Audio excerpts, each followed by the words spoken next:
Hey guys, today we're doing 5.2 fractions and decimals. I have this little comic for you because we're going to be converting. So I thought it was kind of cute. Okay. So 5.2 fractions and decimals. Fraction to, if you're converting, so this is about converting or changing or making a fraction into a decimal, you're going to divide. Whoops, I completely misspelled that. Divide. Erase. Okay, we're going to divide. Okay, so if we have 5/8, this is the hardest part, okay?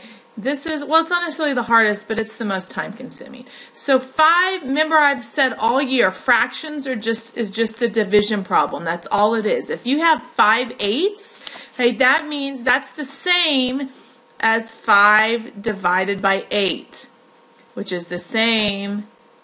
The 5, what goes on the top goes on the inside. Yes, you're going to have to do this for a few sections, and then I'll probably let you use your calculators later, but so you have to do some division here.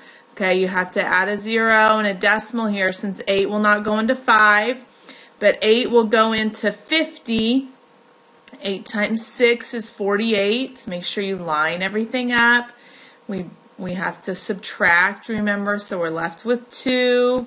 And then we have another 0. We bring it down. 8 goes into 20. You're going to have to do it a few times. 8 goes into 20 twice. 8 times 2 is 16. Then we subtract and we get 4. Bring the 0 down again. 8 goes into 45 times.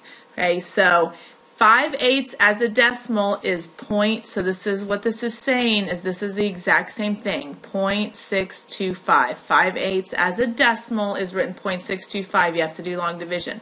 On pretty much everything we're doing in this section, you have to do it until it terminates, which means it ends right here, or it repeats. And it has to repeat the same number or set of numbers. Okay, so for example, one of those would be 2/3. And some of you might already know what 2/3 is as a decimal, and if so, that's fine. You can just write it. Okay, but so again, this is 2 divided by 3. Okay, so the 3 is in the outside, the 2 is in the inside. Okay, 3 will not go into 2, but it'll go into 20. 6 times 18, we subtract, we get a 2, we bring a 0 down. You're going to keep getting the same number. 6, you'll get 18. Okay, so that means that 2/3 is equal to 0.6 repeating. Remember, we put the little line over it. Okay, so you're going to do these until they end or until they repeat. That's all we're dealing with in this section. Okay, so if you're going from a fraction to a decimal, just remember fraction is just a division problem. You just divide. Okay, so if we are going to order something from least to greatest, so if you have 1/4, -0.25, -3/5, and 1.1, you're going to want to, some people might know what these are, but if not, you need to make these into all the same thing, either all into decimals or all into fractions. I seem to think it's easier to put them all into decimals. It's easier to tell where they go. So 1/4, I'm hoping that everyone already knows that 1/4 is 0.25. You do not have to show your work if you know that that's right. Okay?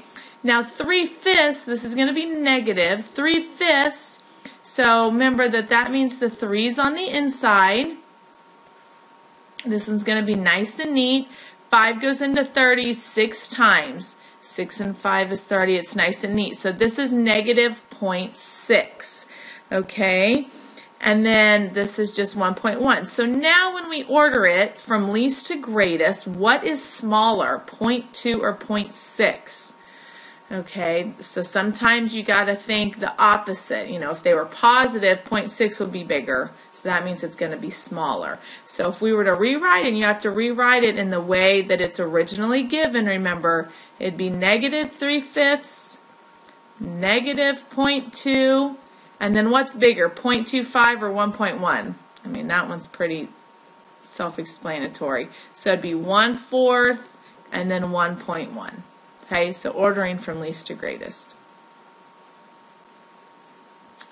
Okay, decimals to fractions. Now when we go from decimals to fractions, okay, you have to decide, you have to put them over either 10 or 100 or 1,000 depending on how many decimals there are. So remember, if you look at this, it's 0.43, which is 0.43 hundredths or 0.43 hundredths, or not 0.43, but 43 hundredths, because this is the hundredths place. Okay, so you would put 43 over 100. If you cannot remember what place it is, however many places, that's how many zeros you'll have. Okay, so and then you have to reduce if needed. Reduce. Okay, well, 43 100ths does not reduce, so you would just leave it. That one's done. You're done. Okay, 0.12 is again over 100. You do not leave the decimal in there. When you put it over the 100, the decimal goes away, so 12 hundredths, but this one will reduce. We can divide by 4, so we're going to get 3, what is that, 20ths? Is that right? I was just thinking that. No, that's totally not right. Hello, I've had a mind going blank here. Let me erase that. Hello. It's 25, people. 25 times 4. 4 quarters is $1. I had a, there we go. So 3 25ths. Okay, this will not reduce anymore. 3 does not go into 25, so you're done with that one. Okay.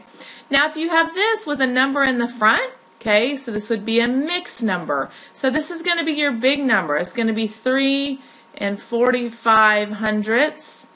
Okay, and then you still have to reduce that 45. Okay, so that becomes 9 20ths. That's what I was thinking, 20. Okay, so the whole thing would be 3 9 20ths right there. Okay, so you're just reducing, you just put it over 100 and reduce. Now if you have right here where it's just 0.8, so 8 would just go over 10 because this is in the tenths place. Okay, and then you reduce it, divide by 2, so 4/5. You're done there. Now this one again has the whole number, but then it'd be 255 over what? What's that one going to be over? So now we have 3 numbers there, 3 to the right, or you can think it's in the thousands place. Okay, and you do have to reduce it. I just made this number up. I wasn't looking at anything, and I know you can divide by 5, so it equals 1, and then that goes into that, what, 51 times, and 5 goes into that 200 times. Is that right? Yeah, looking at my notes there. Okay, 1, and that will not reduce anymore. So, the 3, yeah, no, I do not think that will reduce anymore. So, okay, that is that. So when you're going from a decimal to a fraction, you put it over the place value. If it's in the hundred, if the last number's in the hundreds place, put it over the 100. If it's in the thousands, put it over thousands. In the tenths, put it over tenths. You get the idea. Okay, that is it.